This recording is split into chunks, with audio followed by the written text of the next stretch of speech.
今日思想下呢個魔鬼嘅來源。第一點呢，神創造咗3個天使長，呢個我哋上一次講過啦。咁其中呢，最尊貴嘅呢就係基路伯。根據下邊嘅經文，以賽亞書14章9至17節，我哋嚟睇下呢段嘅經文。當然間有啲人唔贊成呢種講法嘅呢，就話唔係指魔鬼撒旦啊。但係贊成指魔鬼撒旦嘅呢，就係話呢經文嘅形容呢，未曾試過有地上一個君王係咁樣嘅，未人試過嘅。好似呢度提到佢係從天上墜落啊咁樣啊。耶穌基督都話：我曾經見到撒旦從天上墜落。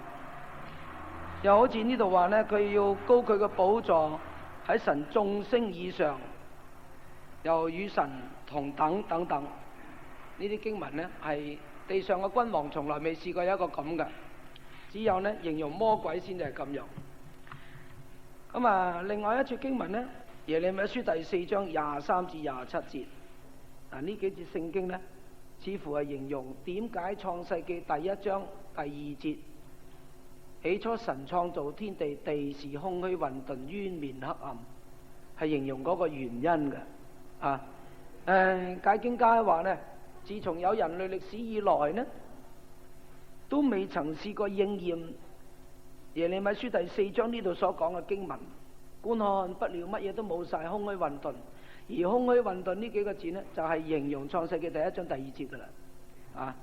咁呢啲咁嘅情形呢，就係因為撒旦魔鬼落到嚟地上，而使到地上有呢個結果嘅。我哋再睇呢個以西結書28章12至18節。嗱，呢啲經文呢，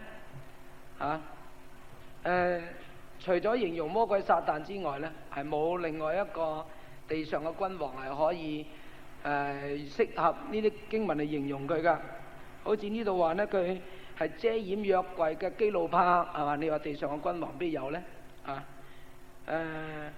又話你被造嘅時候呢，已經智慧充足，樣樣都好好噶，係喺神伊甸園中佩戴各樣寶石噶。嗱，你話亞當夏娃都冇啦，咁你邊仲有人喺神伊甸園當中佩戴各樣嘅寶石呢？係咪啊？又話呢，因為你褻瀆聖地，就從神嘅山驅逐。嗱，呢啲經文呢，係形容魔鬼撒旦啊，佢嘅來源噶。咁啊，呢度話推羅王喎，唔係話魔鬼喎。咁你點解將推羅王形容咗魔鬼呢？嗱，原來呢，喺聖經裏邊時時咧都係用一啲國家嘅王嘅名呢嚟代替屬靈嘅戰爭嘅。好似呢個但以理禱告嘅時候，嗰個天使長加百列飛落嚟回報但以理嘅時候呢，佢話：但以理啊，你21日前祈禱，我已經被差派落嚟回答你嘅禱告噶啦。但係呢，嗰個波斯嘅魔君，佢又提到波斯國喎，波斯個魔君攔咗我21日。咁你查考歷史呢，冇啊，波斯國個國王點會攔咗加百列21日呢？冇嘅。呢個波斯個魔君嘅意思，即係話波斯王國背後支持嗰個魔鬼個魔君攔咗加百列呢，係21日。咁然後呢，加百列天使長就話：後來呢，你本國嘅大軍呢個米迦勒就嚟幫助我。呢個米迦勒天使長呢，又成為以色列國嘅大軍嘅喎。我哋查考以色列國所有嘅君王裏邊，冇一個叫做米迦勒嘅。呢個分明呢，係指保護以色列國嗰個天使。呢啲係屬靈戰爭嘅名嚟嘅。所以呢度提到推羅王呢，唔可以解地上一個王，地上個王下邊嗰啲名詞呢，嗰啲形容詞呢，冇咁形容到佢哋。所以呢度一定係知道魔鬼撒旦。咁另外我哋參考路加福音10章18節，耶穌話：我曾經看見撒旦從天上墜落，好似閃電一樣，係嘛？啟示錄12章第4節又講話，撒旦呢被摔落嚟，嗰個紅龍呢被摔落嚟，天上再冇佢嘅地方。嗱，呢啲經文配合起上嚟呢，我哋就可以推測到撒旦嘅來源呢，就係呢個基路伯敗壞啦。咁別嘅經文你再抄落嚟呢，撒旦係稱為咩呢？係稱為犯罪嘅天使，稱為離開本位嘅天使，係嘛？稱為墮落嘅天使。嗱，呢啲經文呢配合喺埋一齊，你就會發現到呢啲經文呢一定係形容魔鬼撒旦嘅來源。嗱，咁魔鬼撒旦呢，我哋一認識嘅來源同趕鬼好有關係，因為往往喺趕鬼嘅時候呢，你唔認識佢個來龍去脈，佢個底細啊，你就懷疑佢個能力好大好大好大，你就趕唔到啊！你認識佢不外係一個天使，已經係敗壞咗，自從古時古到了不得，佢已經打敗仗噶啦嘛，係嘛？你一認識佢嘅底細呢，來龍去脈呢，你就對佢呢係輕視，對佢呢唔重視。嗱，呢個係信心嚟嘅。你一認識咗魔鬼嘅來源，你就建立你嘅信心，係咪啊？你唔認識魔鬼嘅來源，你冇辦法建立你嘅信心。所以有陣時魔鬼呃我哋呢，呢個係你個阿爺嚟噶，呢個係你個祖先嚟噶，而家回魂啦，咁你又唔敢趕佢啦，係嘛？我阿爺點趕佢得？唔趕得㗎呢個咁，係嘛？或者佢甚至扮一個光明嘅天使啊，或者係撒母耳啊上嚟，你又唔趕得㗎？呢個撒母耳嚟㗎，唔係。嗰段經文唔係指撒母耳，嗰個應該係指一個污鬼，冇理由藉著一個交鬼嘅婦人上嚟嘅，係咪？你一定要認穿佢嘅來龍去脈，知道佢嘅底細，一趕就趕到啦。好，第三點呢，撒旦呢帶領1/3犯罪嘅天使，又稱為離開本位嘅天使到地上嚟。呢個彼得後書3章第4節同猶大書第6節。呢兩節經文呢都稱佢做犯罪嘅天使，離開本位嘅天使。咁呢啲天使呢，大約呢就係3個天使長帶領啦，所以稱為1/3嘅天使啦。咁1/3嘅犯罪天使呢就落嚟呢，就變成好多個污鬼。所以呢，我哋一定要明白呢一點。世上冇人死咗變鬼嘅，呢啲係佛教嘅觀念嚟嘅。佛教就話你如果喺今世呢做好多善事，你第二世呢就俾你投胎做人；你今世如果做好多壞事，第二世係俾你投胎做餓鬼、做雞、做狗、做豬，係嘛？呢啲係佛教嘅觀念嚟嘅。死咗變鬼，其實人死咗唔會變鬼嘅。呢個係魔鬼藉着一種佛教藉着其他嘅異教嚟呃我哋。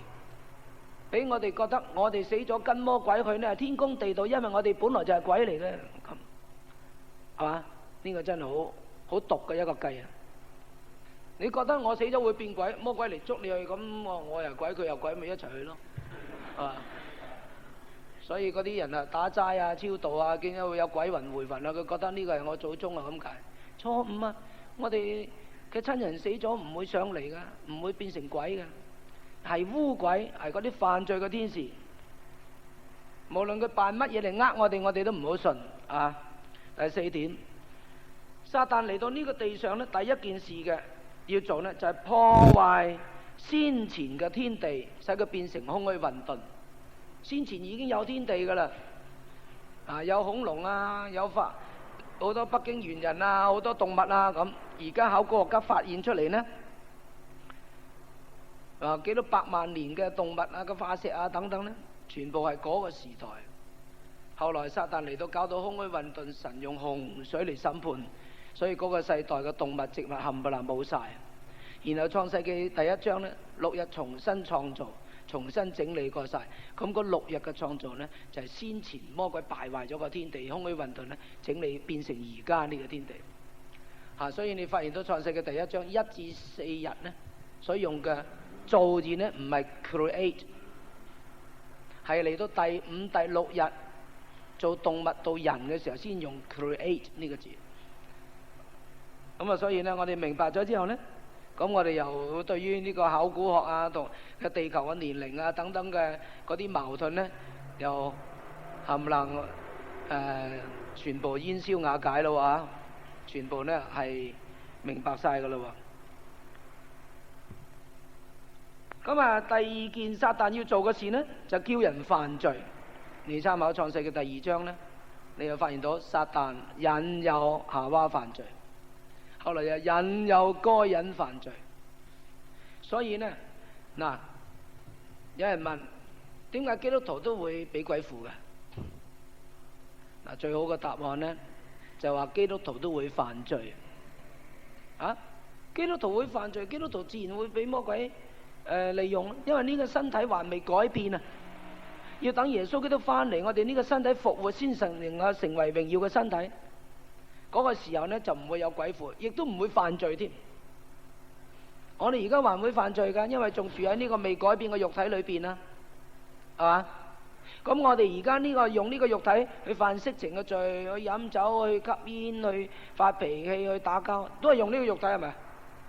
我哋亦都可以用呢個肉體俾魔鬼附喺裏邊，做魔鬼嘅工具，都一樣。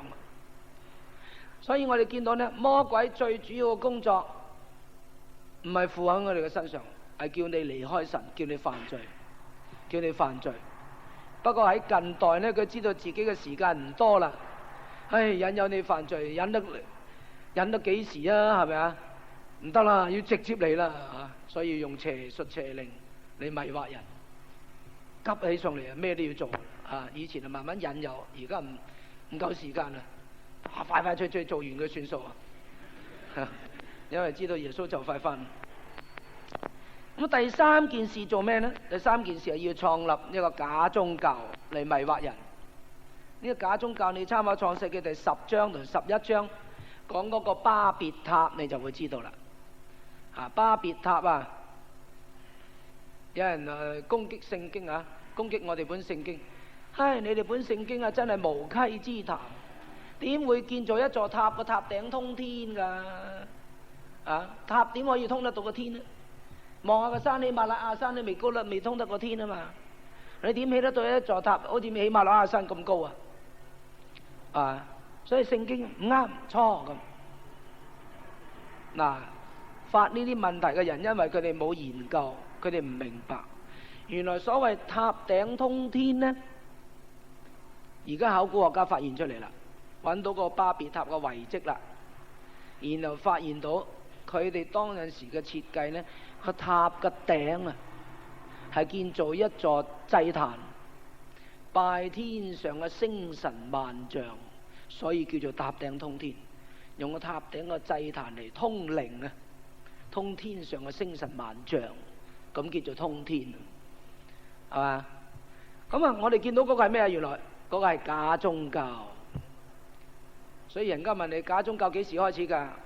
巴別塔開始，嗰個時候開始，由呢個寧錄嗰個英勇嘅獵戶嗰個人啊嚟帶領啊。可能呢個寧錄呢，佢係一個好會打交嘅人，佢要統治當陣時嘅人類，但啲人類又四散，佢就用一種假宗教迷惑人嘅，起一座塔頂叫人啲時人嚟獻祭啦，嚟拜神啦。你住得遠啊，唔方便獻祭噶嘛。咁啊係咁樣用呢個假宗教嚟迷惑人。當陣時古時嗰啲國家冚唪唥都係咁嘅。嗰個廟就係佢哋嘅銀行啊、審判啊、買賣啊、圖書館啊、商業啊，同埋一切文化交流嘅中心嚟嘅。你研究考古學，你會發現到差唔多度度地方嘅廟就係嗰度地方嘅文化中心、大會堂，乜嘢喺晒嗰度。所以呢個假宗教嘅開始係撒旦第三樣要做嘅。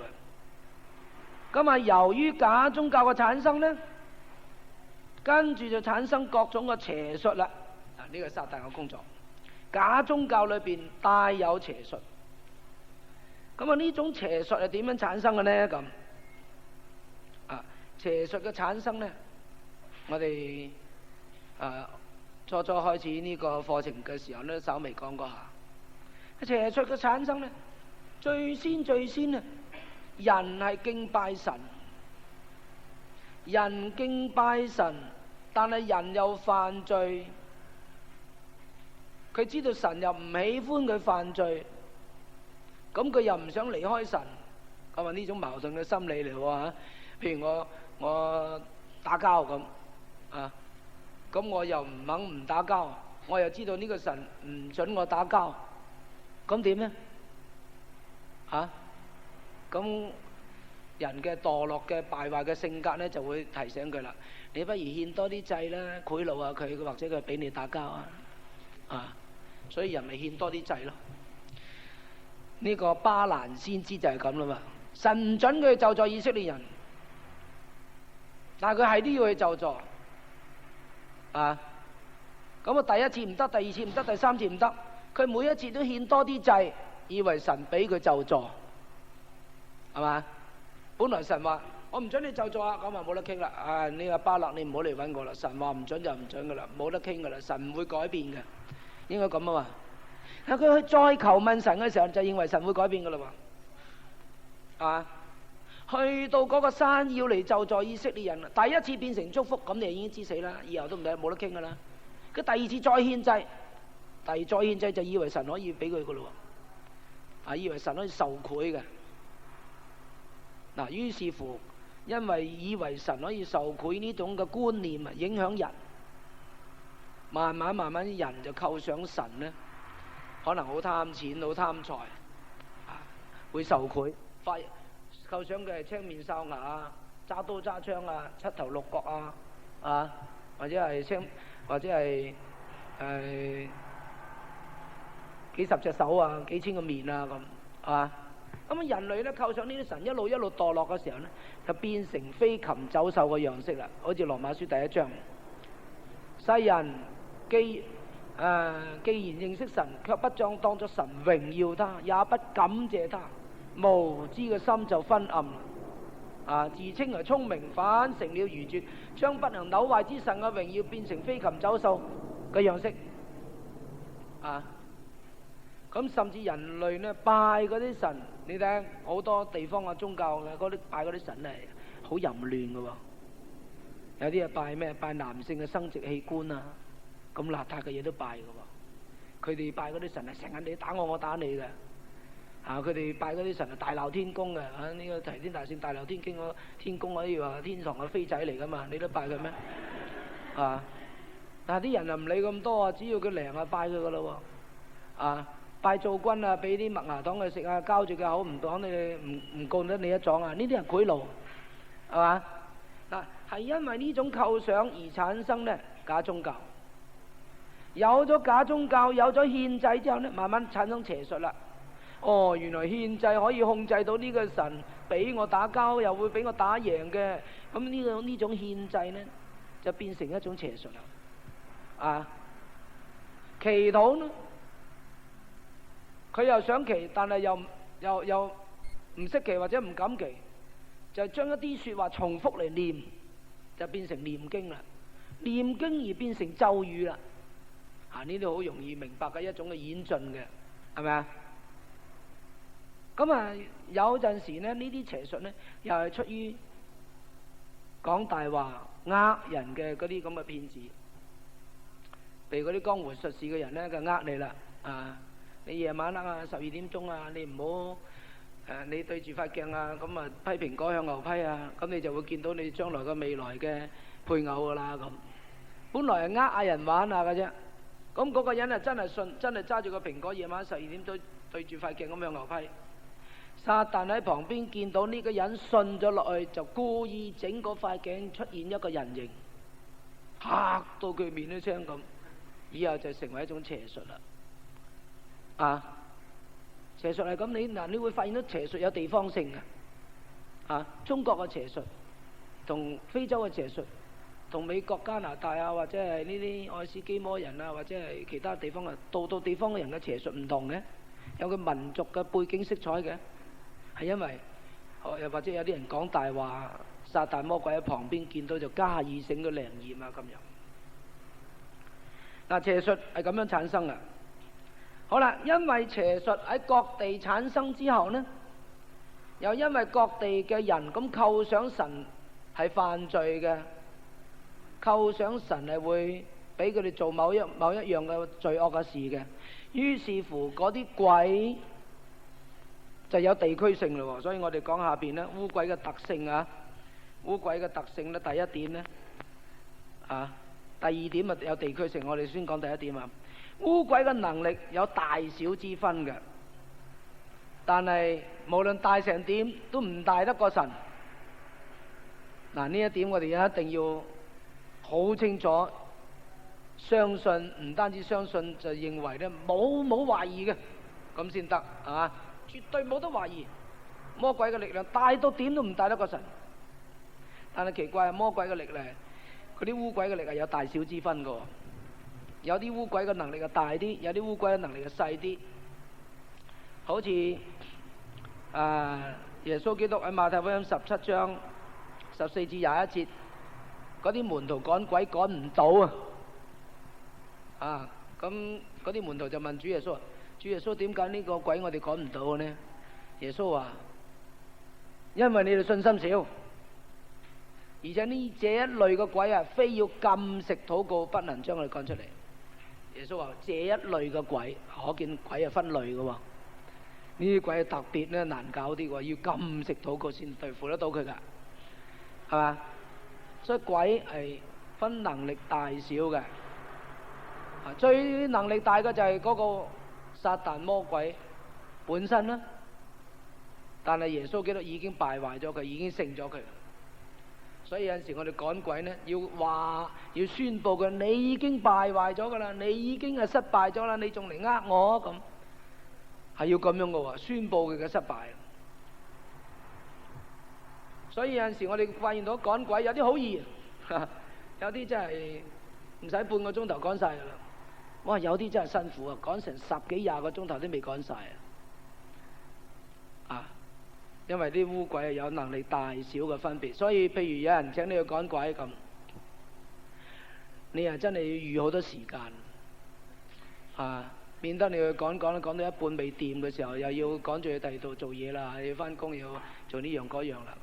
所以有一次呢，有個地方佢問我應該點趕鬼，我話嗱，你約好嗰個俾鬼附個男仔，約嗰一日大家都得閒，大家教會弟兄姊妹呢，有得3-5個鐘頭得閒嚟趕佢，大家未到嗰日之前啊禁食祈禱預備好晒先真係要預好多時間出嚟有陣時趕親係5個鐘頭咁樣嘅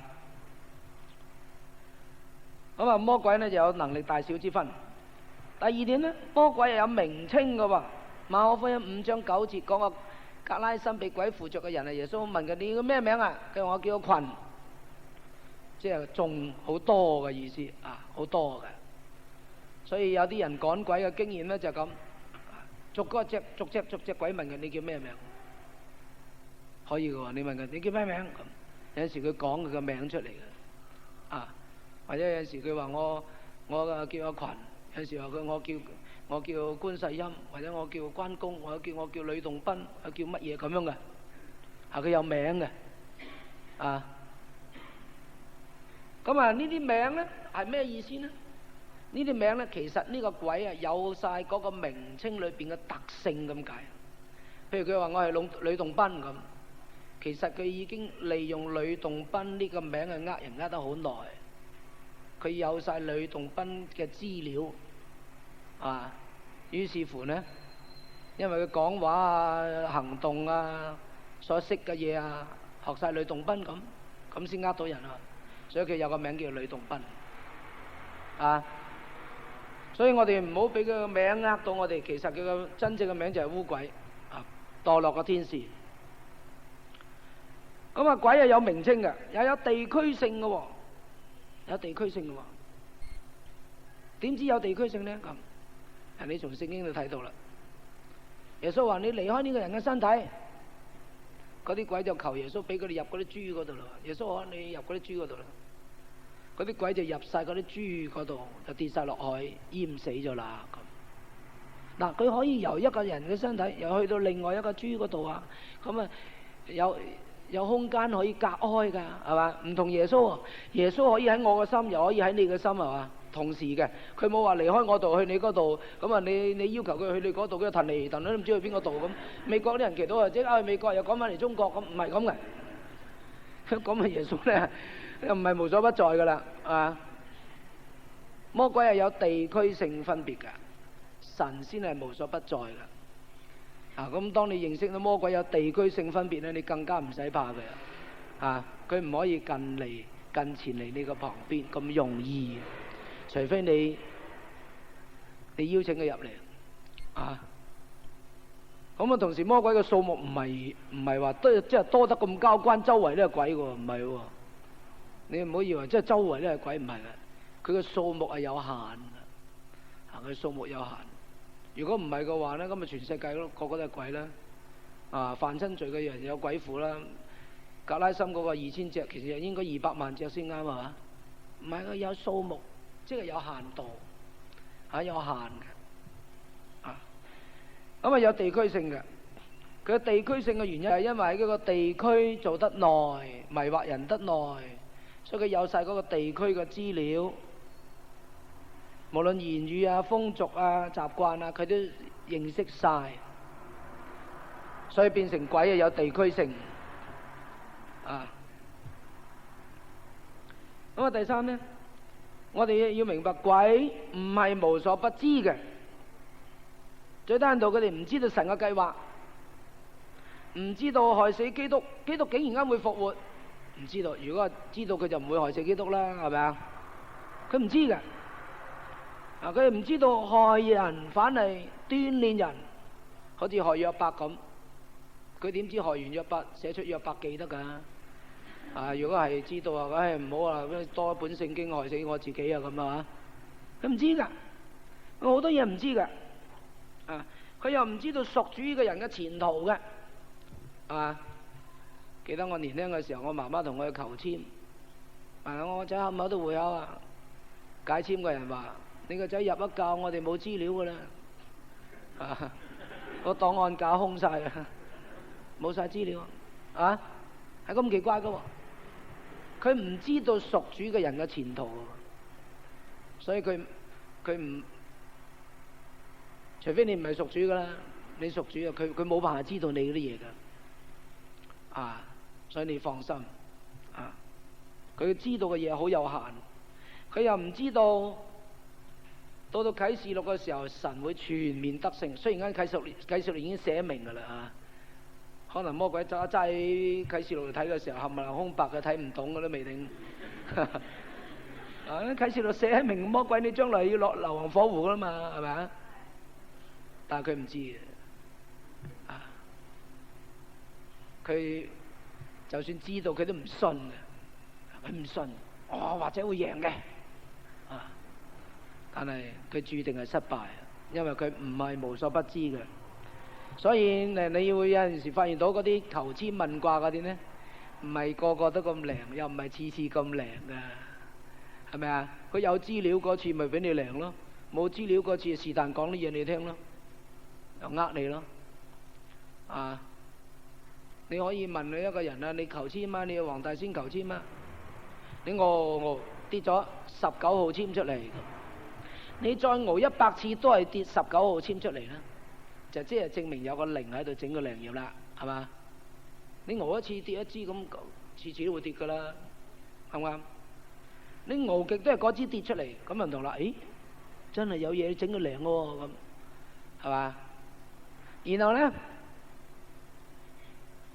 你就問翻，凡係攞到19號籤嘅人啊，去解嘅時候係咪同樣解法？係嘛？咁冇理由嗱，你嗰個籤筒裏邊係得咁多支嘅啫嘛。譬如有100支咁，100個人去求，點都有2個 double 啊嘛，係嘛？咁會唔會2個人嘅命運完全相同咧？係嘛？唔會噶嘛。咁啊，我哋發現到魔鬼撒旦所知嘅資料有限，有陣時佢模模糊糊咁樣用啲術語嚟呃你，啊，含含糊糊嘅呃你。你係屬水㗎，唔好見火啊！咁火係咩火咧？又唔知喎。啊，你屬火嘅又唔好見水啊！咁個水係咩水又唔知喎？唔通連洗面都唔使咩？又唔敢沖涼，又唔敢去爬艇仔，又落雨又唔敢出街咁。真係有人咁傻喎！我食水㗎，我今年係最就忌唔好見火啊！煮飯又唔敢，開燈又唔敢，好多嘢都唔敢。佢唔係啊，佢係呃你嘅，用一啲所謂統計嘅資料嚟呃人。佢知道嘅嘢有限。第四呢，魔鬼呢唔可怕，反而佢怕好多嘢嘅喎，係咪啊？你哋怕唔怕鬼啊？我希望你哋聽完呢個趕鬼學之後，你哋從今以後唔怕鬼，唔知得唔得咧？唔使怕黑，唔使怕鬼，唔使怕死人棺材，唔使怕墳墓，唔使怕鬼屋，唔使怕有鬼上身嗰啲嘢，呢冚唪唥唔使怕，佢冇我哋辦法，因為有神與我哋同在，只要你冇把柄俾佢揸住就得噶啦，唔使怕噶喎，你話我真係卜卜跳個心，就算你個心卜卜跳，你都應該話俾自己聽，我唔係怕，我不過係心理唔平衡啫。因為一個人遇到咁恐怖嘅地方咧，咁啊梗係個心理唔係幾平衡，但係我唔怕佢，因為論能力，我個主大過佢多多聲，論乜嘢佢都係冇辦法嘅。你個信心咁堅強，咁肯定，冇半點懷疑呢，撒旦一定失敗。反過嚟呢，鬼有好多嘢怕過，怕咩呢？怕屬靈人。弟兄姊妹，有陣時有啲人呢，認為咩叫屬靈嘅能力啊？你啲傳道人虛構出嚟啲嘢，呃人嘅啫，咩屬靈嘅能力啊？冇嘅呢樣嘢，有㗎乜冇啊？有嘅，唔使講咩啊，好似宋尚節咁，你睇佢講道啊，講錯晒聖經啊佢，但係佢講道好有能力格拉森咁，格就木字邊做個角，角他有嚿木喎，拉呢就三嚿木喎，一嚿木拉三嚿木喎，咁你有排講噶喎，你係咪講錯晒啲道咧？呢啲係譯音啫嘛，係嘛？但係神用佢噶嘛，佢着住件長衫咁，啲頭髮撇撇咁啊，入個棺材仔出嚟，攞個棺材仔，拎啲紙張寫住咩罪咩罪咁大鬧一輪，嗰啲人就痛哭流淚悔改啦。你又試下，嗰啲人唔係哭喎，嗰啲人就笑到肚都攣，見到你咁，哇真好笑。唔通啊？你冇嗰個能力啊？屬靈能力真係有嘅喎，而且呢，你面對撒旦魔鬼，你就會知道，嗰個俾鬼附嘅人一見到屬靈人，佢就已經唔舒服啦。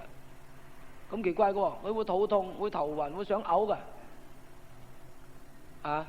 佢嚟到屬靈嘅聚會，成日想走唔想入嚟覺得有種力量喺度啦，咁嘅喎，所以屬靈嘅能力、屬靈人係有你唔好話冇，有雖然而家呢啲冇辦法用 science 嘅方法嚟到證明到係嘛，但係呢，遇到趕鬼嘅事就可以見到啦。所以嗰個鬼附與精神病嗰本書嘅作者話，最好叫晒全世界嘅傳道人企晒喺度排晒隊，揾個鬼上身嘅人逐個同佢傾下偈，睇下邊個行到邊度唔舒服呢，嗰個係屬靈人啦。舒服嗰個呢，呢個唔應該做傳道啦。咁當然啦，冇辦法咁嘅，不過呢一點呢都係一個理由嚟嘅噃。屬靈嘅聚會又係我有冇講過你聽呢個喺歐洲嘅個撒旦會，專門派啲人去各教會搗蛋，但係佢唔敢去嗰啲有生命能力嘅教會，一入去佢肚痛嗰啲冇生命嘅教會呢，佢入去個鋼琴自動響啲燈閃閃嗰啲嘢講台啲嘢會跌咁，專門搞鬼人哋所以嗰個教會有冇生命有冇屬靈氣氛有冇神同在都好緊要。有個弟兄喺鄉下出嚟入到城市裏邊，咁因為主日嘅緣故呢，佢是但揾間禮會同佢聚會啦。去到呢，佢一坐低個位冇幾耐，有個人對佢講：先生對唔住呢個位係我嘅喎，你睇唔到寫住我名咩？咁對唔住，佢係坐過第二個位。坐第二個位一間又係對唔住呢個位係我嘅喎，你睇下寫住我名你坐喺第二度啦。佢度都話有人唔係佢，唔係佢嘅，係有名寫住咁。點解我冇位嘅？佢唔明白，佢翻去祈禱，佢就喺神嘅面前痛哭。神啊，點解嗰個教會冇我位嘅？哭到後來咧，瞓着咗覺啊，唔知係暈咗，瞓咗一覺。瞓咗一覺之後呢，耶穌就嚟向佢顯現，話喺夢中喎。耶穌話：弟兄，你唔使喊，唔好講話冇你個位啊，我個位都冇啊嘛。冇耶穌個位喎。今日你話有啲教會係咪咧？冇屬靈氣氛啊！又有一個人啊，唔知係發夢啊咩啊，見到一間教會呢個屋頂好多鬼喺度騰嚟騰去，忙到了不得。另外一間教會呢個鬼一隻鬼啫，唔係好多，一隻鬼喺屋頂瞓覺。咁呢個弟兄啊，最嗰個天使講啊：哎呀，呢個好多鬼喺屋頂望嚟望去，呢間教會好敗壞啦。嗰間呢只有一隻鬼瞓着一覺，嗰間教會好犀利啦。呢個天使話：你搞錯啊！好多鬼望嚟望去嗰間呢先至犀利啊！嗰啲鬼認為搞唔掂先叫多啲鬼嚟啊嘛，但係佢哋冇辦法，望嚟望去，要對付基督徒，但係對付唔到。嗰個呢一隻就得啦，仲瞓覺都唔使理，呢冚唪唥我噶啦呢班人，一隻就搞掂。所以呢，我哋知道呢，魔鬼係會怕屬靈嘅聚會噶喎。今日晏晝靈實醫院呢就打一個電話俾我。尋晚3更半夜3點鐘有個病人，呢度有個人啊，就俾鬼上身，咁成班院長護士圍住佢祈禱趕鬼，趕到4點幾都未，呢點幾趕到4點幾都趕唔出，就問我點解咁。我來分析一輪呢，我話呢個唔係鬼上身，呢個係精神病冇搞錯精神病咁但係呢，佢哋問我咁點樣分啊？精神病與鬼附點分啊？當然而家我哋下一章就會講點樣分啦其中有一個分法呢就係咁，如果你唔知個鬼附與精神病呢，唔知呢，你帶佢去一個大家禁食祈禱準備好個祈禱會，就算唔係禁食祈禱準備好，係一個屬靈嘅聚會好噶啦，係喺禮拜堂成班都係好愛主嘅，好熱心嘅喺嗰度祈禱。喺祈禱裏邊呢，多提到耶穌基督個血，耶穌基督藉着死敗壞掌死權個魔鬼，多提到耶穌基督升上高天，得着超乎萬名之上的名，多斥責魔鬼喺祈禱裏邊。咁當你喺呢個祈禱會裏邊一路祈得有半個鐘頭到，大家都好熱心祈。咁呢個人如果係鬼附點都發作噶啦，走唔甩噶啦。可能你一開始祈禱佢就唔舒服啦，祈下佢就痛啦，祈下佢就塞住耳仔唔好講咁。再祈佢就碌地口到白泡噶啦。呢個時候就知道係鬼附啦，係嘛？呢個係最安全嘅辦法。如果你咁一路祈禱，佢冇事嘅，好地地嘅，咁唔係鬼附喎，唔係鬼附喎。鬼附嗰個人講唔出耶穌嗰度係主嘅喎。鬼附個人佢唔承認耶穌基督係成了肉身嚟嘅喎，連耶穌個名都唔敢講添啊！有個男仔佢呢就以前呢就係喺呢個神召會聖經學院嗰度讀書嘅，沙田嗰間。咁佢有一日呢就上嚟我哋禮拜堂，就要求我哋幫佢手。去幫佢咩手呢？因為佢呢好奇怪，佢講唔到嘢，啞咗咁講唔到嘢。但係如果佢企喺街邊講福音呢，傳福音呢，佢就講到嘅喎，你哋要悔改，歸向神，歸向耶穌咁會講嘅喎。一坐低就唔識講嘢㗎啦，咁就要用筆寫嘅，用筆寫。咁呢個男仔嚟我用筆同我寫，我就解答佢嘅問題。咁我點解你唔講嘢啊？咁佢就寫，佢因為魔鬼鉗住我個口。我點解你要俾魔鬼鉗住你個口得㗎？佢話我謙卑，我可以唔講嘢，我謙卑。我話你唔講嘢係謙卑㗎啦咩？你用筆寫啊，一樣可以驕傲，係咪啊？一樣可以驕傲，唔係唔講嘢係謙卑㗎。咁保羅啊，我哋啊呢啲冚唪唥驕傲啦，你最謙卑啦，唔係㗎嘛，係嘛？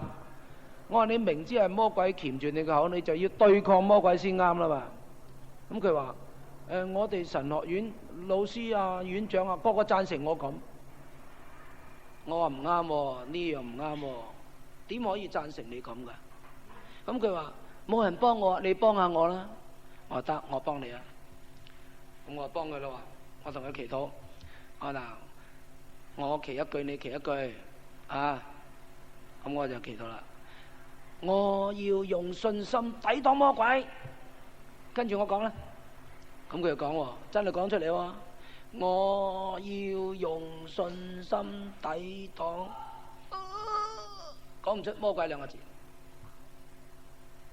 再嚟過，試30幾次都講唔出魔鬼兩個字喎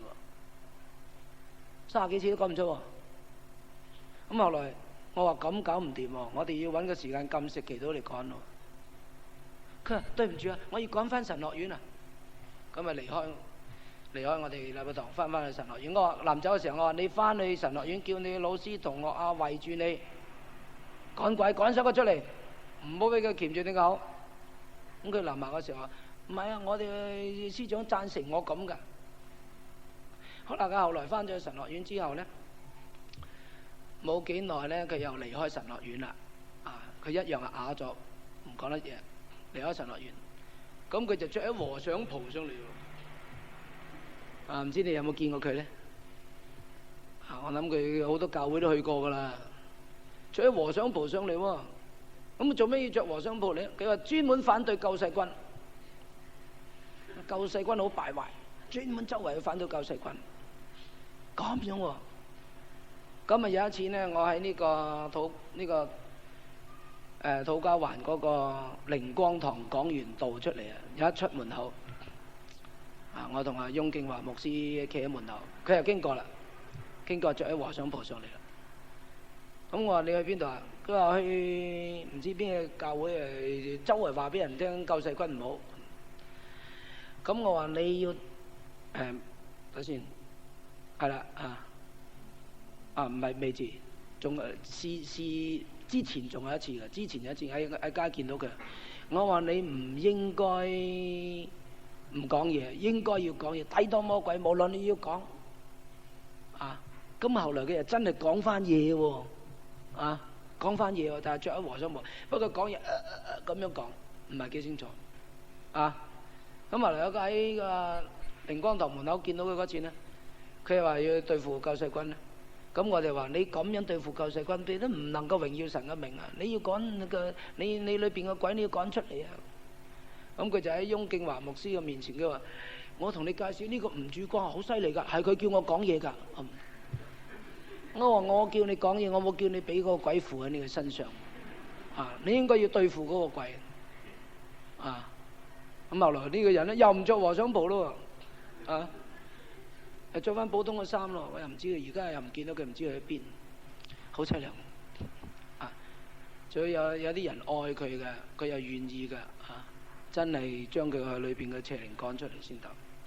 咁你會發現到呢，佢哋怕有啲名稱，怕耶穌嘅名，怕耶穌嘅血，怕唱詩，怕聖經，好怕聽唱詩嘅喎，咁奇怪嘅喎。我哋圍住趕鬼嘅時候，我哋唱詩嘅，塞個耳仔，唔好講啊，唔好唱啊咁，越唱佢越辛苦嘅。所以基督徒應該要多啲唱詩啊！真係我哋呢個頌主聖歌咪有首詩歌，再唱信心的歌啊！嗰首歌咧就話再唱信心的歌啊，唔好俾撒旦鉗住你個口咁嘅啊！唱詩有陣時啊帶出好厲害嘅能力出嚟嘅，即係唔係話你個歌聲帶出能力喎，係嗰個詩詞配合你個信心帶出能力喎，請你記得喎啊！甚至有陣時佢怕十字架，但係有啲鬼能力大啲嘅鬼呢，佢連十字架都唔怕。但係佢怕十字架呢，係因為怕佩戴十字架嗰個基督徒裏邊嘅聖靈啊，藉著個十字架嘅徽號發出能力。其實十字架本身嗰個物質本身冇咩能力啊！大家一定要明白呢一點。唔係變咗咧，我哋又要掛啲十字架頸鏈咁畫嚟畫去噶啦，冇嘅，嗰啲冇能力啊！又怕真道，好怕真道，所以啟示錄話弟兄勝過他係因為羔羊嘅血和自己所見證的道，真道好厲害勝過魔鬼啦，好怕真道。嗱，可見呢魔鬼嘅能力啊好有限，而且佢怕好多樣嘢噶。第五點。污鬼呢最中意嘅嘢係咩呢？係呃人、恐嚇人。嗱，欺騙人呢點呢，我哋上一次好詳細講過噶啦啊！無論乜嘢邪術、乜嘢辦法，佢無非係要呃你放棄你嘅意志啊！你一放棄你嘅意志，佢就入嚟啦。佢呃你嗱，如果佢用呃人呢個方法嚟到害人呢，可見嘅能力好細，啱唔啱？如果唔使乜呃你啫，我打你就打你，使乜呃你啊？係嘛？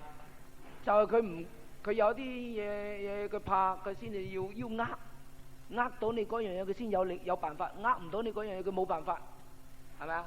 可見呢，佢要求我哋放開我哋嘅心門 ，give up 我哋嘅自由意志，呃我哋，恐嚇我哋。嗱，魔鬼最中意嘅辦法係恐嚇啊！你諗下，全世界人都怕鬼，唔怕神嘅，你就知道啊！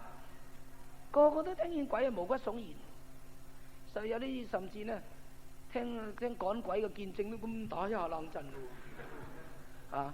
但係聽見神啊，咁佢又唔打冷震，因為魔鬼恐嚇我哋啊！有陣時魔鬼用一種莫名嘅恐懼感嚟嚇你，唔知點解咁驚佢上嚟咁，你唔使理佢。呢啲莫名嘅恐懼感係從魔鬼度嚟嘅啊！聖靈如果叫你恐懼，梗有理由嘅。佢話你犯咗罪啦，啊話你聽你有啲乜嘢唔妥啦，聖靈梗會通知你嘅。魔鬼就唔係莫名嘅。嗱，弟兄姊妹，你知道莫名嘅嘢冚唪唥都唔好信啊！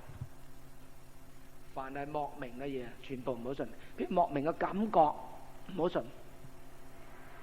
啊！我突然間感覺到好愛主，好熱心。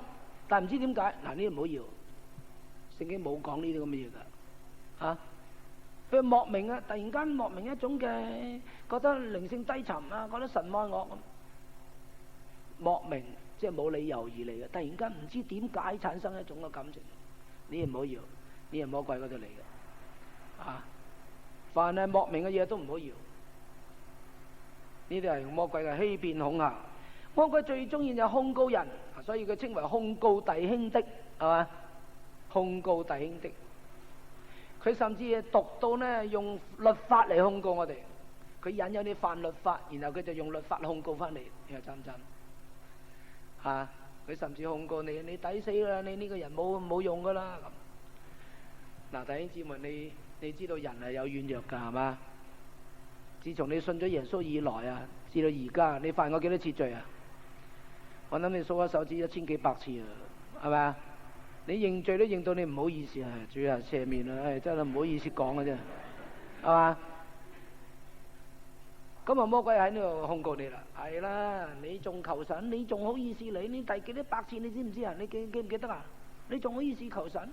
你呢個人啊賤格啊！你冇再冇能力侍奉神噶啦，佢俾你僅僅得救，你已經好笑啦。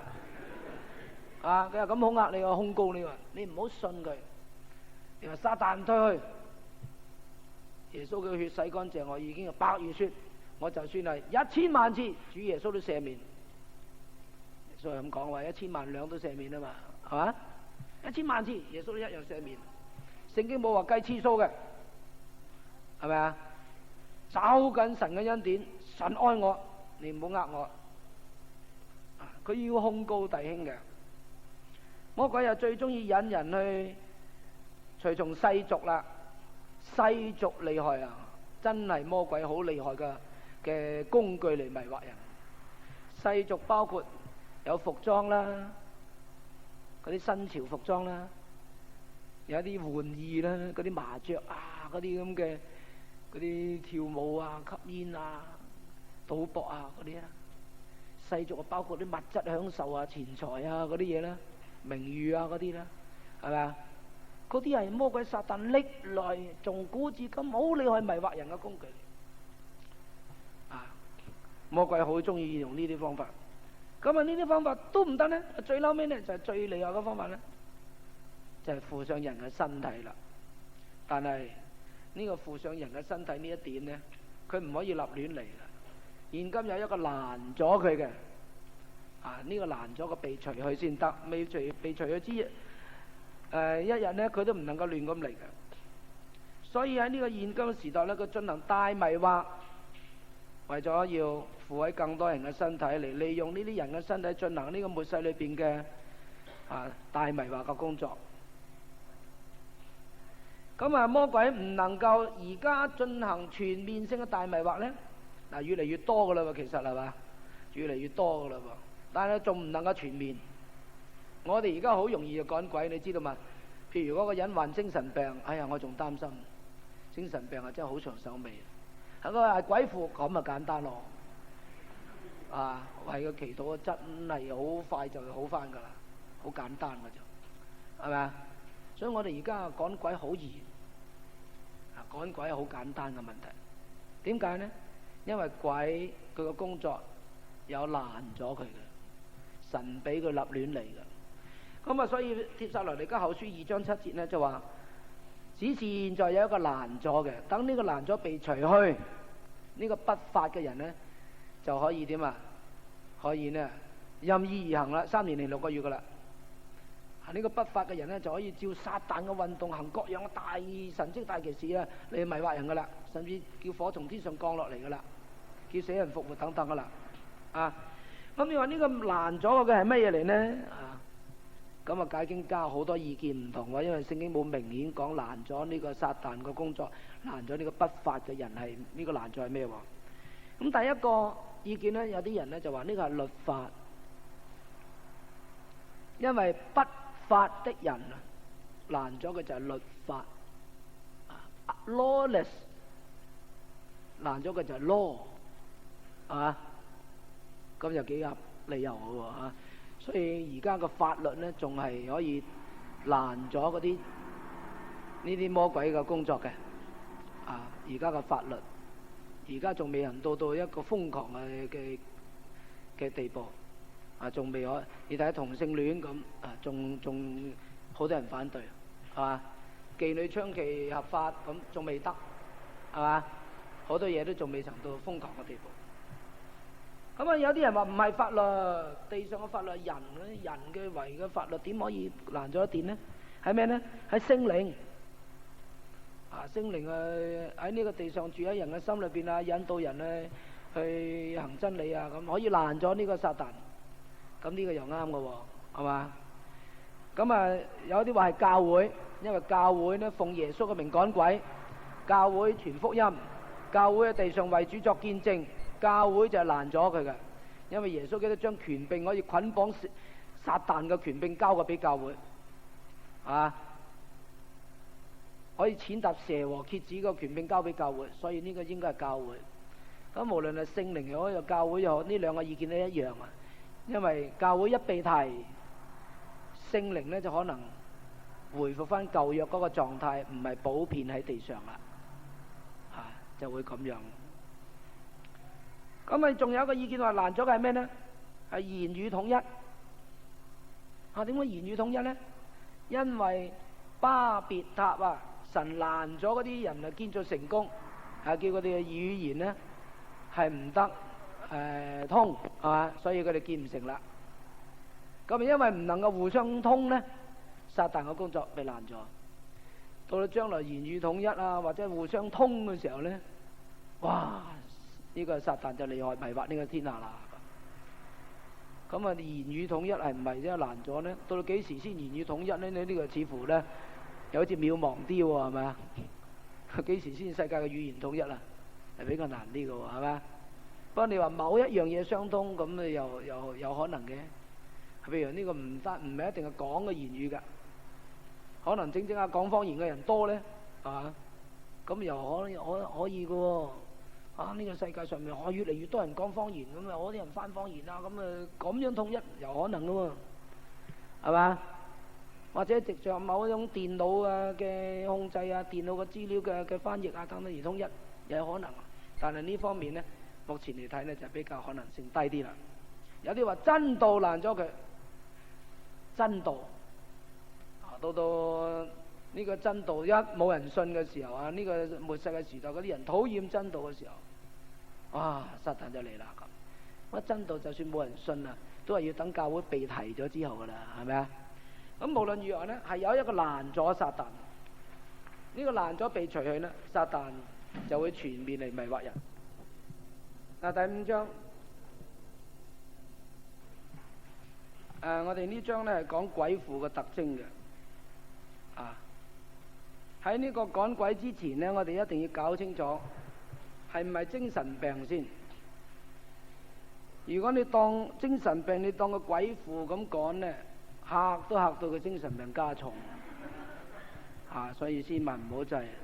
一聽話有多少奇奇怪怪話就去趕咁啊，唔啱㗎。咁有陣時好難分㗎，你知嘛？好難分。有陣時佢又話見到嘢啊，我輔導過好多個精神病人，佢又話見到有啲嘢啊，有個人同佢講嘢啊，咁添喎。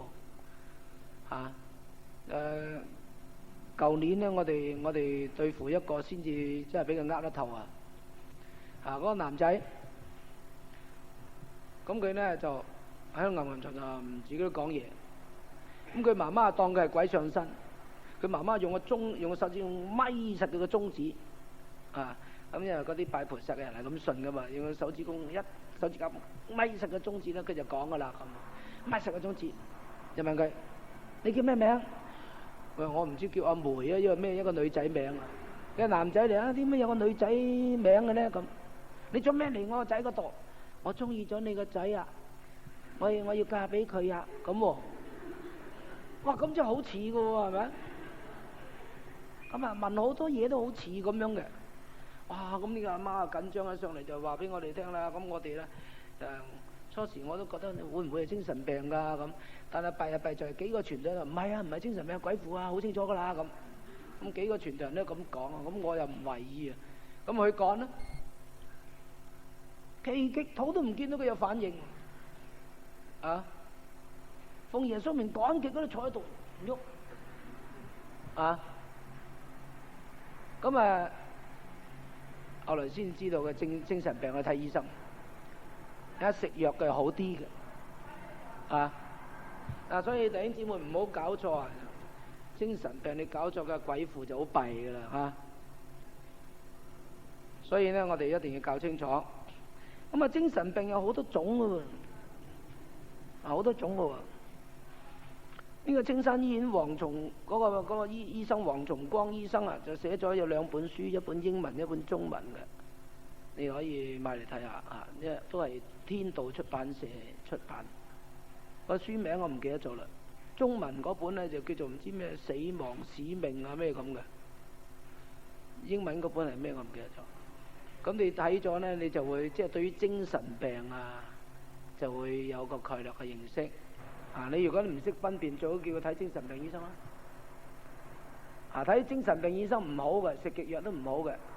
然後先用第二種方法試驗，咁我哋一陣間會講噶所以睇精神病醫生呢，就會免除好多危險，譬如佢有咩發作啊，咁萬一有咩事啊，咁你要負責任噶嘛，係嘛？唔得噶喎。所以嗰次呢，趕鬼嗰次，佢哋去靈實，咪去嗰個明愛中心度趕啊，嗰個牛頭角嗰間天主教學校個學生俾鬼上身，喺明愛中心趕，咁啊警察嚟撳住唔俾佢趕，後來嗰個校長啊又嚟撳住唔俾佢趕，話有危險，啱啱負責啊咁，係嘛？所以唔好即係立亂嚟啊咩？我讀個鬼趕鬼學㗎啦，咁啊衝到去趕，咁啊會弄出好大件事出嚟。咁啊精神病有咩特徵呢？咁嗱，精神病嘅特徵我哋又唔係醫生啊，我哋又唔敢亂咁噏啊，係嘛？不過下邊呢呢啲咁嘅基本常識呢，我哋應該有。第一呢，藥物有效嘅，食咗藥落嘅會有效嘅。譬如食鎮靜劑，咁佢真係鎮靜嘅。啊，食安眠藥佢真係會瞓嘅。咁即係唔係鬼附咯？鬼附你食乜藥落都冇效㗎。啊，呢一點大家一定要記得㗎。藥物有效嘅，唔係鬼附。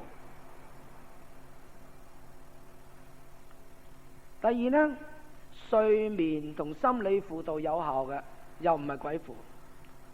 如果一個人咧佢亂咁講嘢咧，你叫佢瞓覺。啊，最好方法叫佢瞓覺，瞓翻幾日幾夜咧，佢或者會好。啊，我喺菲律賓遇見一件咁嘅事，嗰個女仔因為腦膜炎，醫生同佢抽脊髓嚟驗啊，驗一次驗唔到咩，再抽一次，再抽一次，抽4次，抽脊髓抽4次，好痛苦啊真係。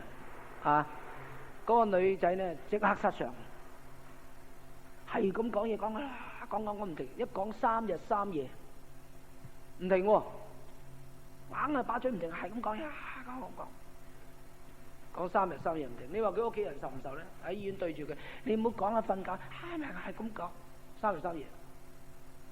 咁啊，我係嗰個教會個傳道人，我梗要去探佢啦，係嘛？我一去探佢嘅時候，佢屋企人就話：你唔好講嘢啦，吳主光傳道嚟探你啊！咁呢個女仔好中意聽我講道啊！佢一聽見話我嚟呢，咁佢又唔講咯喎。但係一陣佢又講嘢啦。咁我話：喂，乜你咁冇禮貌㗎？我講道你都講嘢嘅咩？講緊道唔准講嘢㗎，冇禮貌。咁佢又唔講啊，唔講一陣間佢又講：哇！你唔准講。嗱，我而家先讀聖經啊，你留心聽啊。咁我呢就讀詩篇23篇俾佢聽。啊，咁我讀啊，耶和華是我的牧者，讀得好慢。我必不致缺乏，他使我躺臥在青草地上。咁我讀完一次呢，見到佢唔出聲，我又再讀一次，再讀一次，一共 repeat 咗將近30次，將詩篇23篇啊。咁啊，不過越讀越細聲，越讀越細聲。耶和華是我牧者，咁樣讀咗30次到啦，佢瞓着覺。哇！佢屋企人就開心咯，真係佢冇瞓3日3夜，見佢瞓翻，你仲唔開心係嘛？咁我見佢瞓翻，我就走啦。冇幾耐，嗰個護士入嚟啊，開門砰，嘈醒咗佢，佢又嚟講。咁佢屋企人啊照板煮碗啦。嗱，你唔好出聲啊！吳主光傳道呢，頭先臨走嘅時候叫我哋讀聖經你聽下，讀聖經嘅時候唔准出聲㗎。咁佢又唔出聲。咁屋企人啊照板煮碗，一讀又20-30次。越讀越細聲，咁我又瞓翻。呢次呢冇人敢嘈佢啦，一瞓就瞓翻3日3夜。瞓完呢，好啦，好翻啦。啊，睡眠好有用喎，睡眠啊。咁你詩篇23篇呢，嗰個詩景啊，好靚啊，好有安慰啊嘛，啊。對於精神病嚟講好有效，係咪啊？佢個像佢個肝都安慰我，係咪？啊，有一個姊妹佢又患咗精神病，翻嚟屋企自己暈暈長長咁自己講嘢，咁佢自己知道，我頭先自己講嘢啊，我慘我點算喎？佢走嚟問我點算？我話嗱，你講個情形呢，因為你有嚇過，又因為你心裏面好掛心好多啲咩咁。我話嗱，從今晚開始咧，你要聽我話，聽晒我話。唔係你冇辦法好得翻㗎。嗱，對於呢啲人呢，你一定要有俾佢信心先得。如果你話我意見係咁，不過你認為唔係我唔知啊咁。你模棱兩可啦，佢對你冇信心係嘛？你話你聽晒我話實得，一定要有把握先得㗎嚇。你聽晒我話，咁點咧？我話你從今晚開始，你祈禱啊，唔好用交戰式嘅祈禱，即係唔使喺神嘅面前掙扎啊、交戰啊、對付罪啊咁猛啊，唔好咁樣啊！認罪一次過就夠啦，唔使再認啦。咁點祈禱咧？我話從今晚開始咧，你就當你自己嘅細蚊仔，伏喺天父嘅胸懷裏邊，咁享受天父嘅慈愛。咁點講咧？你話天父啊，咁啊喺個頭度攏下攏下咁，又唔使講嘢噶。你話天父啊，係咁啊！你享受天父嘅慈愛啊！你乜嘢都唔使做，你係咁樣祈禱，又唔使點講嘅。後佢聽我話喎，佢翻就係咁祈禱喎。嚇，覺得冇幾耐佢好翻晒。點解咧？因為一切嘅掛慮冇晒啦嘛，喺天父嘅懷抱裏邊。冇掙扎，冇恐懼，冇擔心，係咁享受天父嘅慈愛，心裏邊嗰種心理又話好嚟安慰，係咪啊？佢咁樣祈禱啊，真係對佢嘅精神病好有效，係咪？精神病係因為冇出路、掛慮、恐嚇、憂傷過度先至會嘅啫嘛。所以呢，睡眠好有效啊，對精神病。心理輔導又好有效。心理輔導不過啲心理輔導呢，我哋唔係專家，我哋唔係好識啊。不過每一個做傳道人都或多或少都識啲嘅，應該要識啲嘅。你同一個人傾下傾下，你呢個人可能有精神病喎，你應該有經驗。多數嗰啲精神病呢，香港嘅精神患病嘅人呢，多數呢好多呢就係壓迫性嘅。逼自己去想一樣嘢，逼自己去懷疑一樣嘢，逼自己去咩咁壓迫性咁呢啲人呢，需要好大嘅安全感、安慰需要建立佢嘅自信心，係咪？有啲人成日覺得有人睺實佢啊，用電子跟蹤去跟蹤佢有啲人覺得時時呢，度度都有人呢想暗殺佢有一個香港大學個學生好可惜佢真係考最後一個 final exam 啦，佢患精神病，佢走嚟同我講，佢話吳主君先生，老實講，全世界我淨係你一個人信任我咋，我從來未講過俾人聽噶。我話咩事呢？有好多人跟蹤我我唔知走去邊度好度度都有我就去差館報案，差館啲人又唔信我幾慘喺度喊。我話咁你有咩證據證明你有人跟蹤你冇證據，不過我知道㗎，係真係知道㗎你患咗精神病對於呢啲人呢，我哋應該俾啲安全感佢就話俾佢聽你譬如你話你可能嘅話，你叫佢你住喺禮拜堂啦有神保護唔怕㗎啦咁如果你怕呢，你翻屋企翻屋企呢，你每一次翻屋企嘅時候，你祈禱求神保護你係嘛？如果你覺得有人跟蹤你嘅時候呢，咁你就話俾天父聽啦，天父會派天使嚟保護你㗎，你建立佢嘅信心咁不過詳細嘅輔導我哋唔識嘅話如果你有朋友有精神病呢，應該要睇呢個基督徒嘅精神病醫生好啲㗎。佢哋有信仰嘛，係嘛？甚至佢哋可能有冇鬼附，佢哋都可能知道嘛。就算佢唔係專家啦，佢都承認有鬼附呢嘢嘛。佢基督徒醫生佢了解佢嘅信仰背景係咪？咁喺香港呢，我識得有幾個精神病醫生，基督徒幾好㗎。一個呢，喺青山醫院黃松光醫生幾好一個喺九龍醫院嘅羅兆光醫生，好似應該係羅兆光醫生，最會所嘅呢個第五九龍醫院。一個係出嚟喺私家㗎啦，就係彭永祿醫生呢幾個就基督徒咁如果你有親友有精神病呢，你睇呢幾個醫生會好啲。咁要及早睇嘅喎，日子內呢就難好啲嘅喎，及早睇嘅要咁第三呢，你要研究呢個人發作事前有冇交過鬼？有冇去拜祭過乜嘢啊？去求占卜問卦，有冇接觸過嗰啲靈媒啊、嗰啲問米啊、碟仙啊、講方言啊、啲靈恩聚會啊等等，有冇接觸過？如果完全冇噶，即係你覺得話佢係話佢鬼附呢，就係有離譜啲噶咯喎。通常鬼附梗係接觸過呢啲嘢嘅，係嘛？不過嗰本書嘅作者呢，就話佢個父母接觸過都有可能。我個人呢，就認為呢一點呢，就係值得商榷嘅。有冇交鬼嘅事呢？咁冇咁。相反呢，你調查佢家庭啊、事業啊各方面受過好大嘅壓力、挫折，咁精神病嘅機會大好多啦嘛。失戀啊、失業啊，或者有啲人屋企鬧到佢精神病啊，係嘛？所以有啲做父母真係唔啱，鬧個仔都鬧到佢精神病，好慘啊！即係我覺得而家香港地人口太密啦，人口太密，好多精神病，你知道嘛？而且基督徒患精神病嘅機會高過未信耶穌嘅人，點解呢？有精神病呢個基督徒嘅自救感大過唔信耶穌嘅人。嗰啲唔信耶穌嘅人犯罪，佢覺得煩啊，佢覺得天公地道，佢使乜自救感啊？基督徒唔同喎，少少嘢佢有自救感咯，對罪嘅敏感性強啲。所以我哋應該要過一個平衡嘅生活。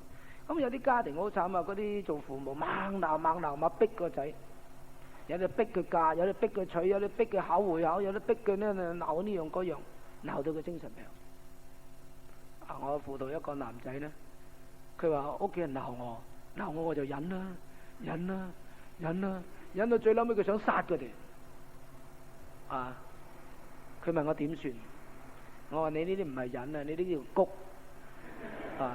谷到最屘尾就爆。真正嘅忍係赦免佢哋噶嘛，原諒佢哋噶嘛，係咪？咁你唔好谷啊，你要赦免佢哋，原諒晒佢哋先至啱。基督徒呢應該要學到少呢啲輔導嘅常識。咁如果呢啲咁嘅問題你查出嚟都唔係精神病啦，唔係鬼附啊，精神病啦，咁你唔好當個精神病辦啦。4呢？好似我頭先曾經同大家講過啦，你帶佢去參加一個祈禱會，或者一個屬靈嘅聚會，或者一個屬靈嘅長者勸導、安慰、輔導之下，佢覺得唔舒服，而且越嚟越唔舒服，尤其是怕聽耶穌嘅名、聽耶穌嘅血、聽耶穌嘅十字架等等，好怕聽。越嚟越怕，而且唔單止想暈、想肚痛、想嘔、想碌地、抽筋添。你見到呢啲現象呢，你又唔使怕，再繼續祈，強烈啲祈禱，迫切啲祈禱，斥責魔鬼撒旦，多啲宣佈耶穌嘅德性，佢就好唔舒服，碌地啦，抽筋啦，口到白泡啦，就鬼啦，呢個係鬼啦，係嘛？但係如果一個人喺你咁嘅輔導之下，喺一個屬靈嘅祈禱會之下，佢覺得好安樂，心裏邊好平安，點會係鬼呢？唔會嘅，係精神病，係嘛？所以呢一點呢係一個比較容易行、容易判斷鬼附嘅一個辦法，容易行啲嘅。我哋大家聽見嗰個梁燕成弟兄喺度講見證啦，係嘛？喺夏令會裏邊同嗰個有鬼附嘅人傾偈啊，佢都唔舒服嘅，係嘛？唔舒服噶，一遇到啲屬靈人佢又唔舒服。即係所謂屬靈人，你又唔好諗住基督教都有啲匿埋喺深山修道啊，嗰啲道行高啲嗰啲隱士啊，咁嗰啲先屬靈人，唔係喎。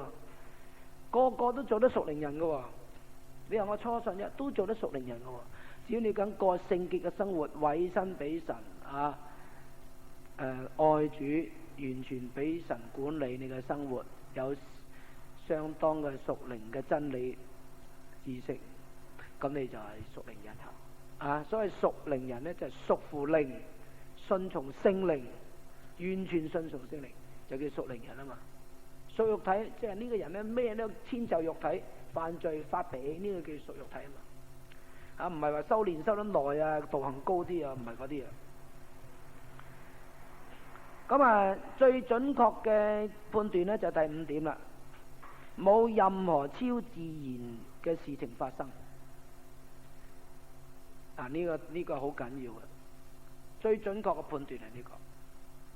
超自然嘅事呢，即係咩呢？佢有千里眼、順風耳，好似梁燕成咁，我以前練打坐練到有他心通啊，我心可以通你個心，知道你想緊乜嘢，他心通啊，或者會講方言啊，或者會叫啲物體飛起，自動咁飛起，或者一種神力，一個女仔瘦瘦咁，但係10個8個男人都撳唔住嘅啊。或者個男仔講咗把女仔把聲，能知過去未來啊，或者能夠有醫治病嘅能力啊，即係呢啲超自然嘅現象啊，咁唔使諗啦，一有超自然嘅現象，唔係聖靈就係鬼噶啦，係咪？當然而家佢行出嚟嗰啲嘢呢，啊，用真理啊各方面嘅鑑定就係咪出於聖靈啦？鑑別係咪出於聖靈呢？我哋遲幾章我會講啦嚇。有超自然嘅現象唔使諗噶啦，就係鬼噶啦。超自然現象係最準確嘅鑑別。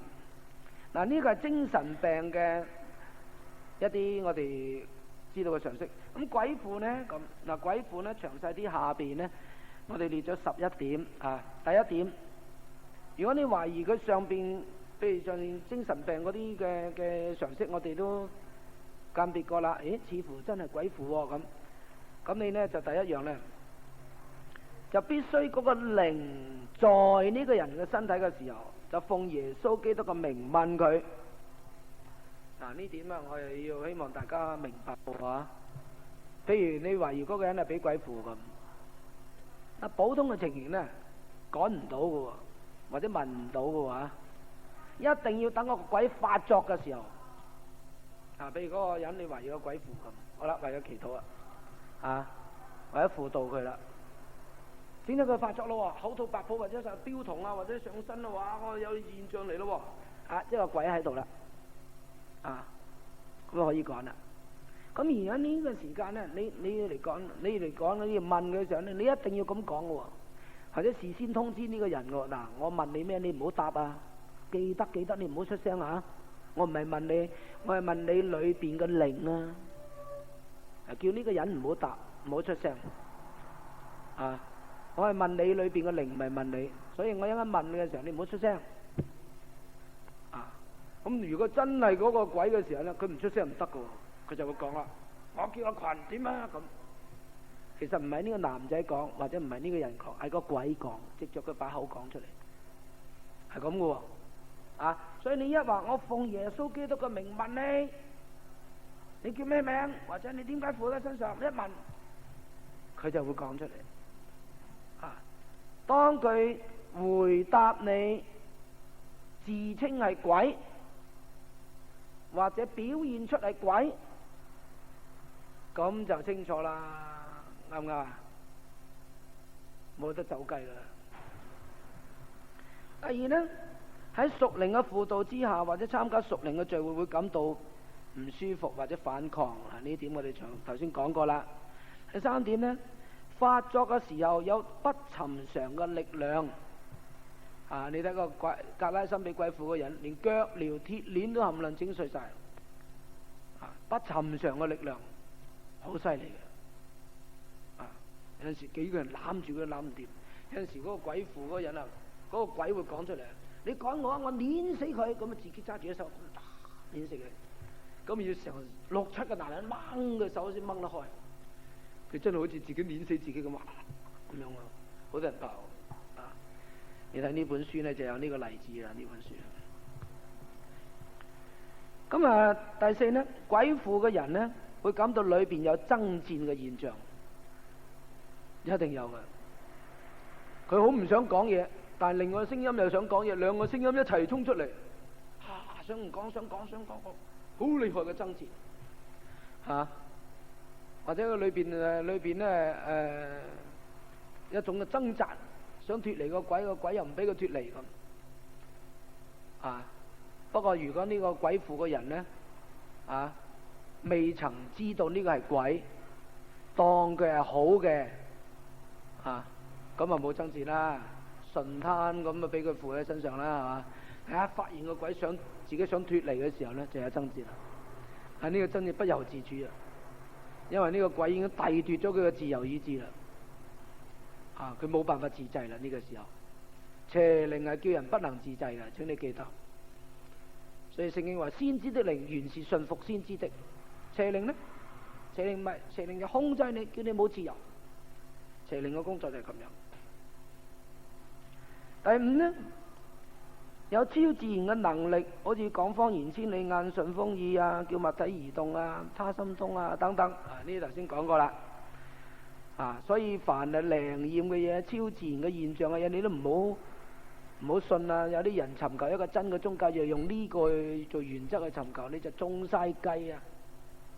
係咪啊？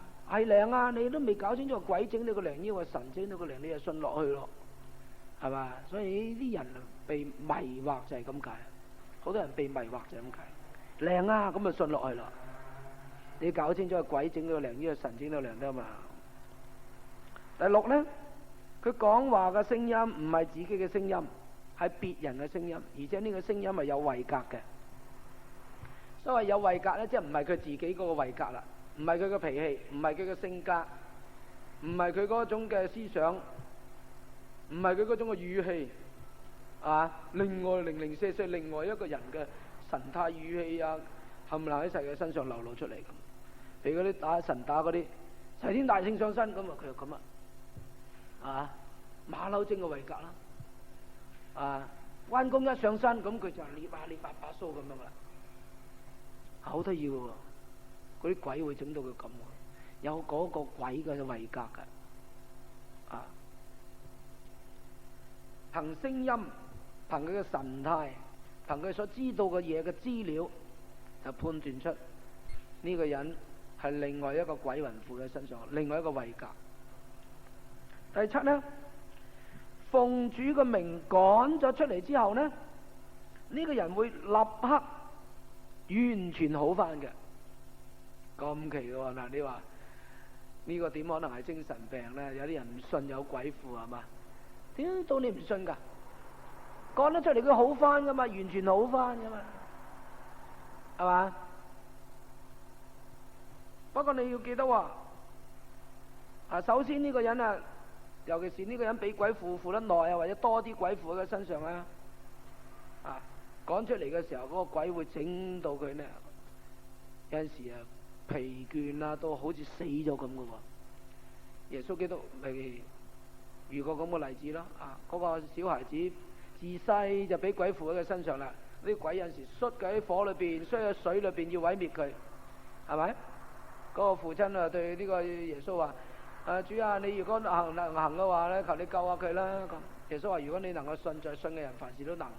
然後咧，耶穌就趕咗呢個鬼出嚟。呢個細蚊仔好似死咗咁，有啲人話死咗咯。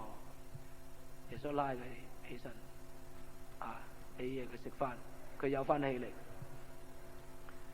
所以鬼趕出嚟呢，好可能呢，佢係好攰，攰到好似死咗咁嘅，有陣時軟到好似一團麵粉咁嘅。